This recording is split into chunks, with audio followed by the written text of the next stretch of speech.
Hi friends, இந்த வீடியோவில் நம்ம சூப்பரான ஒரு இன்ஃபர்மேஷன் பற்றி பார்க்க போகிறோங்க.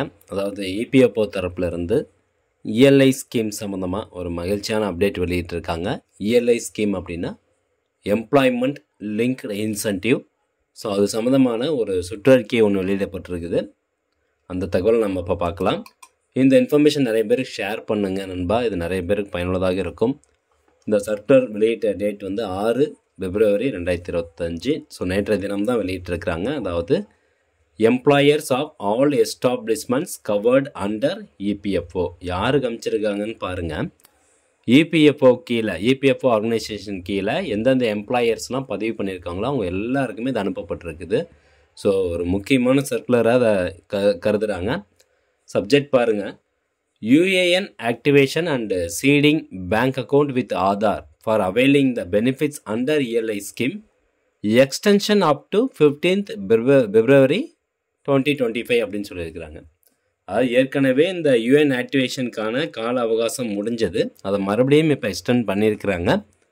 15 பிப்ரவரி 2025க்குள்ளார எந்தெந்த எம்ப்ளாயியுடைய அந்த UN அக்கௌண்ட் வந்து அவங்களுடைய ஆதார் கார்டு கூட லிங்க் ஆகாமல் இருக்கோ அது கட்டாயம் 15/2/2025க்குள்ளார நீங்கள் லிங்க் பண்ணிடணும் அப்படின்னு சொல்லி இந்த சர்க்குலரை எம்ப்ளாயருக்கு வந்து அனுப்பிச்சிருக்கிறாங்க.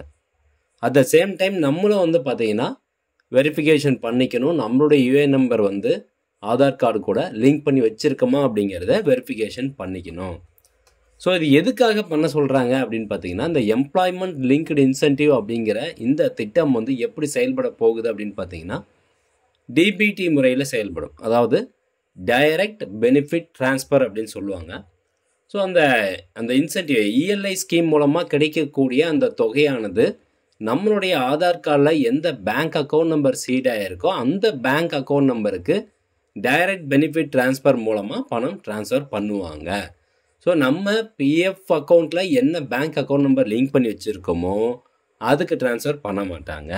இந்த இஎல்ஐ ஸ்கீமுடைய இன்சென்டிவ் அமௌண்ட் வந்து நம்மளுடைய ஆதார் கார்டில் எந்த பேங்க் அக்கௌண்ட் நம்பர் சீட் ஆகியிருக்கோ அதுக்கு தான் வந்து என்ன பண்ணுவாங்க, இந்த அமௌண்ட் வந்து ட்ரான்ஸ்ஃபர் பண்ணுவாங்க. இஎல்ஐ ஸ்கீமுடைய அமௌண்ட்டை ட்ரான்ஸ்ஃபர் பண்ணுவாங்க.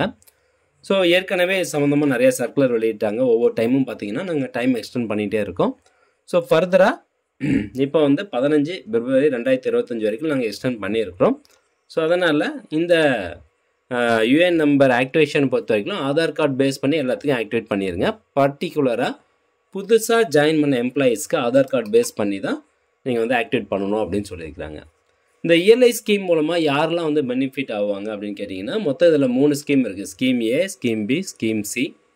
ஸ்கீம் ஏ பொறுத்த வரைக்கும் நீங்கள் ஃபஸ்ட் டைம் எம்ப்ளாயியாக வந்து ஜாயின் பண்ணுறீங்க. அதாவது பிஎஃப் அக்கௌண்ட்டுக்கு நீங்கள் இப்போ தான் ஃபஸ்ட் டைம், இதுக்கு முன்னாடி நீங்கள் பல கம்பெனியில் ஒர்க் பண்ணியிருக்கலாம். But PF account number create பண்ணாமல் இருந்தாலும் நீங்கள் வந்து எலிஜிபிள் தான். ஸோ பிஎஃப்க்கு நீங்கள் இப்போ இபிஎஃப் ஆஃபீஸ்க்கு நீங்கள் இப்போ தான் ஃபஸ்ட் டைம் எம்ப்ளாயி புதுசாக வந்து உங்களுடைய ஆதார் கார்டு பேஸ் பண்ணி ஒரு யூஎன் அக்கௌண்ட் நம்பர் ஜென்ரேட் பண்ணுறாங்க அப்படின்னா நீங்கள் தான் வந்து ஃபஸ்ட் டைம் எம்ப்ளாயி. ஸோ அந்த மாதிரி இருக்கவங்களுக்கு 1 month வேஜ் அமௌண்ட், அதாவது 15,000 ரூபாய் அந்த எம்ப்ளாயினுடைய அக்கௌண்ட்டில் இபிஎஃப்ஓ கிரெடிட் பண்ணுறாங்க. அது 3 இன்ஸ்டால்மெண்ட்டில் கிரெடிட் பண்ணுறாங்க. ரெண்டாவதாக வந்து பார்த்திங்கன்னா ஸ்கீம் பி, அதாவது ஜாப் கிரியேஷன் இன் மேனுஃபேக்சரிங் செக்டார். அதாவது மேனுஃபேக்சரிங் செக்டாரில் உற்பத்தி இருக்கக்கூடிய அந்த இண்டஸ்ட்ரியல் செக்டாரில் வந்து பார்த்திங்கன்னா எம்ப்ளாயீஸ் அண்ட் எம்ப்ளாயர்ஸ்க்கு வந்து இன்சென்டிவ் ஜாப் கொடுக்குறாங்க ஜாப் கிரியேஷன் பண்ணதுக்காக. மூணாவதாக வந்து சப்போர்ட்டிவ் எம்ப்ளாயர்ஸ், அது வந்து 3வது ஸ்கீமு எம்ப்ளாயருக்கான சப்போர்ட்டு. இதுக்கு வந்து பார்த்திங்கன்னா பர்டிகுலராக 2 வருஷம் உங்களுடைய இபிஎஃப்ஓ அந்த எம்ப்ளாயினுடைய கான்ட்ரிபியூஷன் இபிஎஃப்ஓவில் இருந்துச்சு அப்படின்னு பார்த்தீங்கன்னா அந்த எம்ப்ளாயருக்கு வந்து 3000 ரூபாய் ரீஎம்பர்ஸ்மெண்ட் பண்ணுறதுக்கான ஒரு ஆப்பர்ச்சுனிட்டி தான் இந்த ஸ்கீம் சி. ஸோ இதை பற்றின ஒரு விரிவான தகவல் இருக்குன்னு நம்ம சேனலில் போட்டிருக்கோம். தேவைப்படுறவங்க அந்த வீடியோக்கான லிங்க் கிளிக் பண்ணி பார்த்துக்கோங்க, டிஸ்கிரிப்ஷனில் இருக்குது. ஸோ மறக்காமல் இந்த சர்க்குலர் வந்து ஃபாலோ பண்ணி உங்களுடைய ஆதார் கார்டு கூட நீங்கள் யூஏஎன் நம்பரை ஆக்டிவேட் பண்ணிக்கோங்க.